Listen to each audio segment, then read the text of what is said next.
আমার এই ভিডিওটার মধ্যে একজন কমেন্ট করেছে যে মুস্তারিনের কপি নাকি আমি। আচ্ছা, তুমি যে আমাকে এই কমেন্টটা করছো, তুমি একটু আমাকে বললো যে কোন দিক দিয়ে ওর কপি করি আমি। এইসব কমেন্ট দেখলে আমি ইগনোর করার ট্রাই করি, কখনো রিপ্লাই করতে চাই না, কিন্তু এই কমেন্টটা দেখে একদম রাগ উঠতেছে অনেক।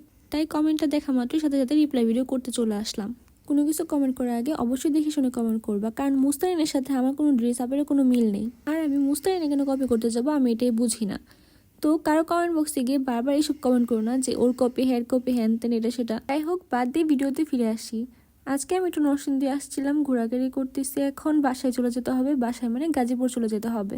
বারবার নরসিংদী আসতে হইতেছে, কারণ হলো ক্যাম্পাসে আমার কিছু কাজ আছে, এই জন্যই বারবার নরসিংদী আসতে হয়। নরসিংদী থেকে গাজীপুর আসতে আমার রিক্সা, অটো, বাস, সিএনজি এতগুলো যানবাহনে উঠতে হয়। গাজীপুরে গিয়ে সন্ধ্যাবেলা একটু বাসা থেকে বের হয়ে জয়দেবপুর বাজারে আসি একটু কেনাকাটা করার জন্য। এখানে আমি রুমে বড় জন্য জুতা দেখতেছিলাম। এখানে জুতাগুলোর দাম অনেক বেশি চাইতেছিল, নরসিংদীর মতো সেম প্রাইসে চাইছে, বুঝি না এই জুতার মধ্যে কিছুই ছিল না, তাও এত দাম কেন চায়। তাও আমি এখান থেকে এক জোড়া জুতা নিয়েছিলাম। একটু সামনে যেতেই দেখতে পেলাম একটা মামা চিংড়ি মাছের বড়া বিক্রি করতেছিল। তো আমি সামনে গিয়ে এখান থেকে 2টা বড়া নিই।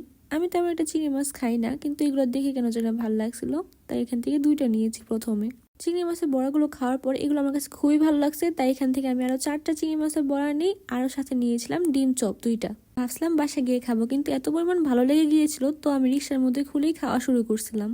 এটা ছিল ডিম চপ। আমার ডিম চপ থেকে ভালো লাগছে বেশি চিংড়ি মাছের বড়াটাই, কিন্তু ডিম চপও খারাপ ছিল না, মোটামুটি খাওয়ার মতো ছিল। আমি রিক্সায় বসে এইভাবে খাচ্ছিলাম। এই ভিডিওটা দেখে আমার কাছে অদ্ভুত লাগতেছে, জানি না তখন মানুষের কাছে কেমন লাগছে।